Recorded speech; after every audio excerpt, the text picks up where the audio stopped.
शुभ प्रभात दोस्तों। मैं शमयता समयता रूपकथारा इस चैनल में हर शनिवार की तरह आज भी आप लोगों के सामने लेके हाजिर हुई हूँ। अगला श्लोक ध्रुववाणी शुभवाणी इस सेगमेंट में। अगला श्लोक कौन से उपनिषद से हम लोग पढ़ रहे थे दोस्तों? हम लोग पढ़ रहे थे ईशोपनिषद से। और ये जो उपनिषद है ये हम लोग उपनिषद अखंड संस्करण जो हरफ प्रकाशनी से प्रकाशित हुई है उस किताब से लिए हैं। और इस किताब की अनुवाद और संपादना किए हैं अतुल चंद्र सेन, सीतानाथ तत्तभूषण और महेश चंद्र घोष महाशय की तरह इतने विद्वत जनों ने। तो चलिए हम लोग उपनिषद पाठ शुरू करते हैं। ईशोपनिषद हर किसी उपनिषद से पाठ शुरू करने से पहले शांति वचन शांति पाठ ज़रूरी होता है, जो हम लोगों को परमात्मा के साथ हम जो जुड़े हुए हैं उस चीज़ को उपलब्धि करने के लिए हमें शांत करते हैं, हमारे चित्त को शांत करते हैं, अंदरूनी तरफ से और बाहर की तरफ से भी। तो चलिए शुरू करते हैं शांति पाठ। ओम पूर्णमदः पूर्णमिदं पूर्णात् पूर्णमुदच्यते पूर्णस्य पूर्णमादाय पूर्णमेवावशिष्यते। ओम शांति शांति शांति। इस श्लोक का अर्थ है कि परम ब्रह्म इस जगत और जगत के अतीत दोनों ही हैं। किसी भी प्राणी या किसी भी जीव या वस्तु की सृष्टि या जन्म से पूर्ण ब्रह्म का पूर्णत्व में कोई भी परिवर्तन नहीं परिभाषित होती है। और हम उनसे प्रार्थना करते हैं कि वो हमारे ऊपर कृपा करे ताकि हम शांत हो जाएं। उस स्थिर जल की तरह जिसमें उनकी प्रतिच्छवि प्रतिबिंबित हो और उनकी प्रतिबिंब से ही हम लोग ये उपलब्धि कर पाएं कि हम भी वही हैं, उनके ही इच्छा से इस रूप को धारण करके हम लोग यहाँ पर हैं। तो चलिए दोस्तों हम लोग ईशोपनिषद का पाठ शुरू करते हैं।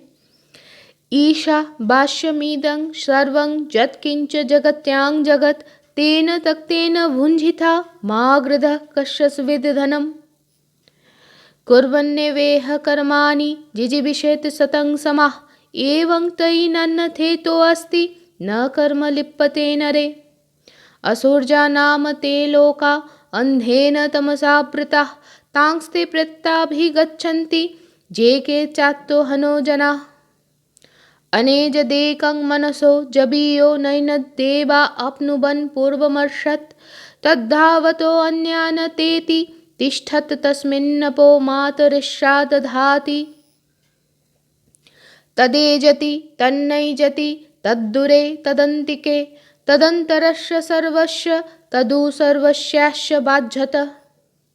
जस्तु सर्वाणि भूतानि आत्तन्नेव अनुपश्यति सर्वभूतेषु चात्तानं ततः न बिजुगुप्सते।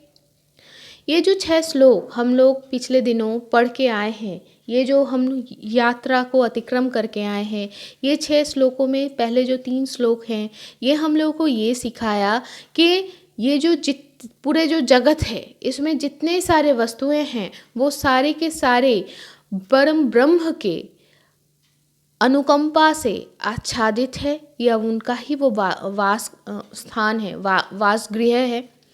और जो ये समझ के जो भी ये समझते हुए भी हमें भोग भी करना है तो त्याग के साथ, और किसी भी प्रकार की संपत्ति या धन के ऊपर लोभ नहीं करना है। लोभ करना अनुचित है। वो धन चाहे मानसिक हो, चाहे भौतिक हो, चाहे आधि भौतिक हो या आध्यात्मिक हो। इसके उपरांत हम लोग ये भी देखें कि हमें कर्म कैसे करना चाहिए। सिर्फ कर्तव्य बोध में कर्म करना चाहिए, और वो जो कर्तव्य बोध में कर्म करना, ऐसे अगर हम 100 साल तक भी कोई कर्म करें, जीते रहें, तब भी हम लोग कर्म बंधन से मुक्त हो जाएंगे। कर्तव्य बोध से कर्म करना का अर्थ ये होता है कि हम जो भी कर रहे हैं किसी के ऊपर बायसनेस डाल के नहीं कर रहे हैं कि मुझे उसका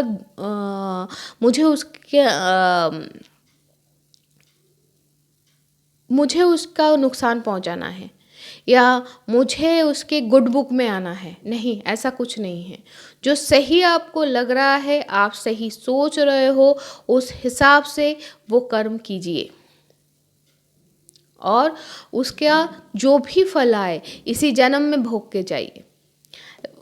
इसी जन्म में भोग के जाइए, ये तो बहुत बड़ा मतलब बहुत बड़ा स्टेटमेंट हो गया।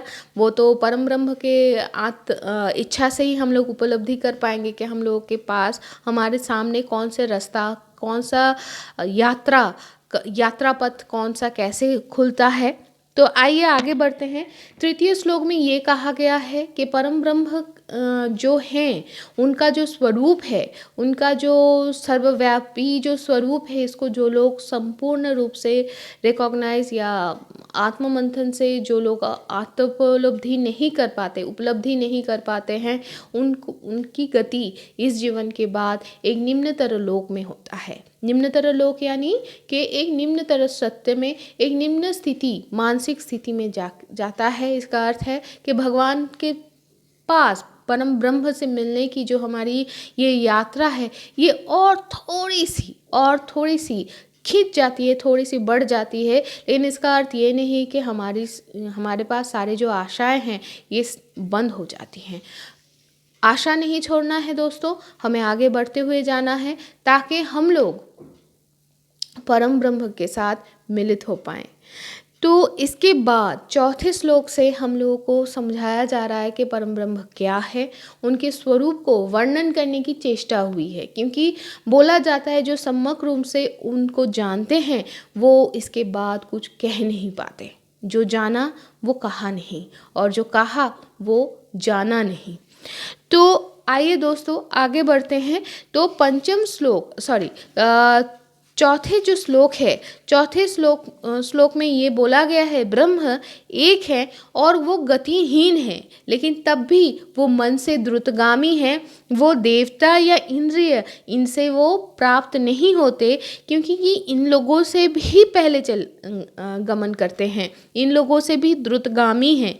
ये जो ब्रह्म ये आत्मा है, ये अपर अन्य सकल जो जितने सारे द्रुतगामी शक्तियां हैं उन सबको अतिक्रम करते हैं, मतलब उनसे भी शक्तिशाली है। और ये ब्रह्म में ही प्रतिष्ठित होके ही प्राण ऊर्जा, प्राण शक्ति जो है वो समस्त शक्ति को धारण करते हैं। हमें लगता है कि वो मन से अधिक द्रुतगामी होके, मैं अभी जो जैसे मेरे मोबाइल में पहुंची हूँ, मेरा मन मुझे दिख रहा है कि वो ब्रह्म मोबाइल में भी है और जो ठाकुर जी के मूर्त है उसमें भी परम ब्रह्म है। मुझे लग रहा है कि वो यहाँ से वहाँ पर पहुँचे हैं, नहीं, वो हर जगह पे स्थित है। तो इसीलिए पंचम श्लोक में ये उपलब्धि किया गया है, हम लोगों को बोला गया है कि वो चलते हैं लेकिन चलते नहीं हैं, वो दूर में है लेकिन फिर भी वो निकट में ही हैं, वो सबके अंतर में हैं और सबके बाहर में भी हैं। इसका अर्थ क्या है कि जो ब्रह्म है वो सर्वव्यापी है और वो सब कुछ है। तो जो ब्रह्म को घास से लेके, तृण से लेके समस्त भूत में, जो ब्रह्म से घास तक सब कुछ में अपने ही आत्मा को दर्शन कर सकता है या करते हैं, अर्थात जो आत्मा से अतिरिक्त या आत्मा से पृथक और कुछ भी नहीं देखते हैं, एवं समस्त भूत के अंदर खुद के आत्मा को ही जो दर्शन करते हैं, इस प्रकार जो लोग जिसको अगर दर्शन हो गया तो वो और किसी को ना घृणा कर सकते हैं, ना किसी से कुछ छिपाने की आग्रह भी कर सकते हैं। इसका अर्थ है कि वो सब में खुद को और खुद में आत्मा को, परमात्मा को और खुद को परमात्मा के साथ जुड़ा हुआ पाते हैं। अगर ऐसा है, अगर हम सब एक हैं तो किससे क्या डरना है। जब आप परम ब्रह्म के उस वाइब्रेशन के साथ रेजोनेट करते हो तो उनके ही दूसरे सारे जो रूप हैं, जिस रूप से आपको लग रहा है कि आपको चोट पहुंचने वाली है, या जिस रूप से आपको लगता है कि वो आपको ठेस पहुंचाने वाली है या वाला है, तो वो क्या ही कर लेगा। तब तो आप परम ब्रह्म को पकड़ लिए हो ना। वो कुछ करना चाहे भी तो वो कैसे करें, कोई खुद को थोड़ी ना चोट पहुंचा सकता है। आपको लग रहा है कि उसकी जो यात्रा पथ है वो आपकी यात्रा पथ से वो काट रहा है, आपको ठेस पहुंचा रहा है, लेकिन इस उपलब्धि के साथ ही आप एक नया कुछ उपलब्धि करते हो। तो आइए दोस्तों, वो उपलब्धि के ही बारे में 7वें श्लोक में बोला गया है, हम पढ़ते हैं।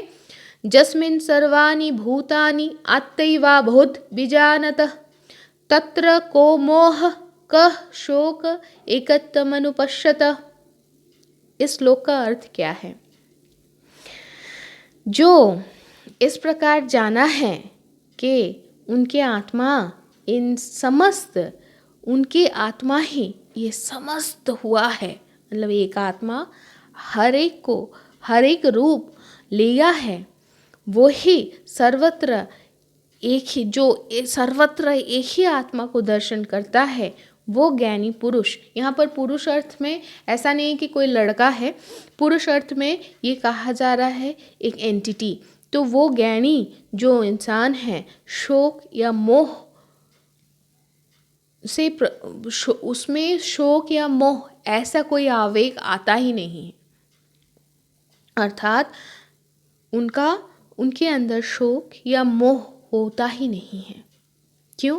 क्योंकि उनको तो ये समझ में आ गया। जैसे हम लोग मैथ्स में क्या करते हैं, ऐसे हम लोग इन्फर करते हैं ना, अगर A B equals to B C है और B C equals to C A है, तो A B equals to C A, मतलब मैं अगर परम ब्रह्म से जुड़ी हुई हूँ, मैं अगर परम ब्रह्म का ही प्रकाश हूँ और सारे लोग अगर परम ब्रह्म के प्रकाश हैं, तो इसका मतलब मैं ही सब में हूँ, मेरे आत्मा ही सब में है। अगर ऐसा है, मेरे आत्मा ही अगर सब में है, तो काहे से किसी से शोक, किसी के जाने से काहे का शोक? क्योंकि मुझे लग रहा है कोई चला गया है, इसका अर्थ वो गया तो है नहीं, उस रूप का डिसोल्यूशन हुआ है, वो दूसरे किसी रूप में परम ब्रह्म फिर से कोई एक आधार को बनाएंगे, उनकी इच्छा है। ये जो एक परम ब्रह्म की इच्छा है, इस इच्छा से परम ब्रह्म को जो सिद्ध करना है, उस सिद्धि के तरफ हम समूह के तौर पे हम आगे बढ़ रहे हैं। कोई थोड़ा पीछे जा रहा, थोड़ा पीछे है, कोई थोड़ा आगे है, लेकिन ये जो समूह में हम लोग जो एक साथ परम ब्रह्म की तरफ चल रहे हैं, इसको जब हम लोग उपलब्धि करते हैं, तब हमारे अंदर कोई शोक नहीं होता, कोई मोह नहीं होता, लेकिन एक खुशी होती है अगर किसी का यात्रा खत्म हो गया है तो। परम ब्रह्म की इच्छा से ही हमारे अंदर ये उपलब्धि होता है कि हमें ब्रह्म की तरफ सोचना चाहिए, हमें ब्रह्म को उपलब्धि करना होता है।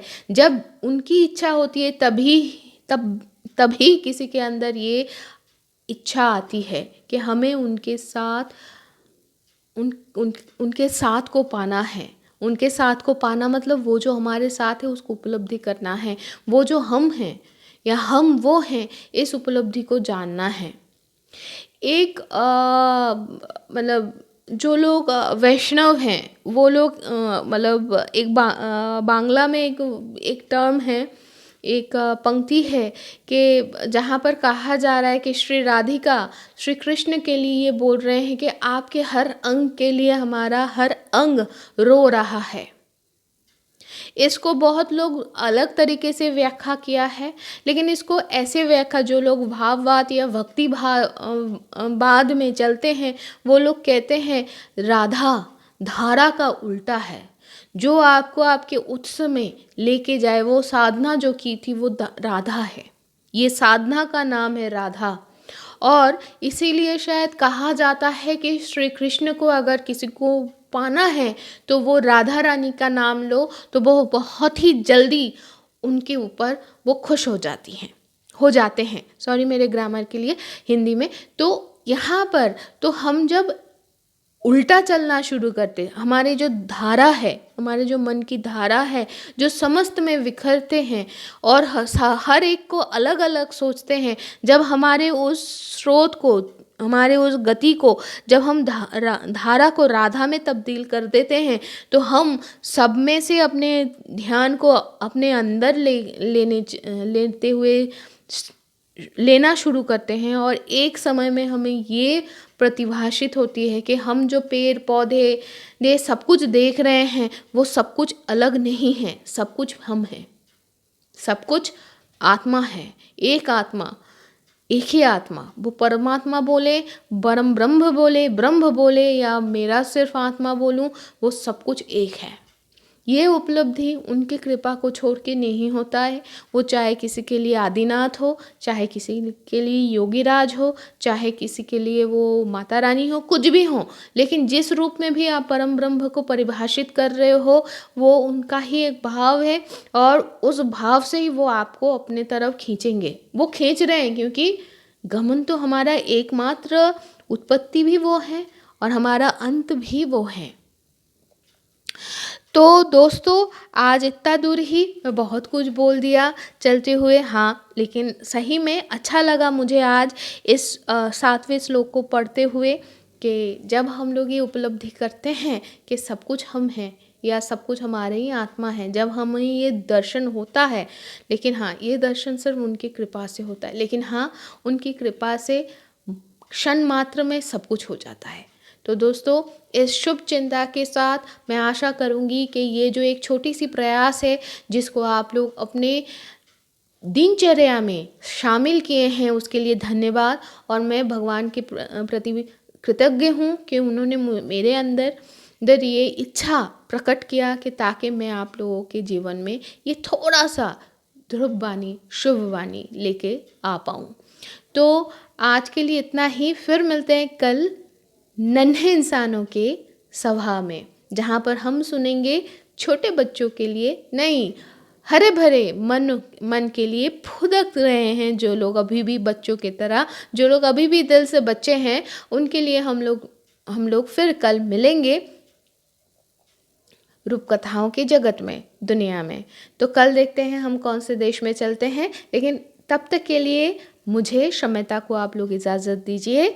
हम आशा करते हैं आप लोगों का जो वीकेंड है या initiation of a new week, I don't know इसको आप आखिरी कहोगे या शुरू कहोगे, लेकिन जैसा भी हो वो शुभ हो।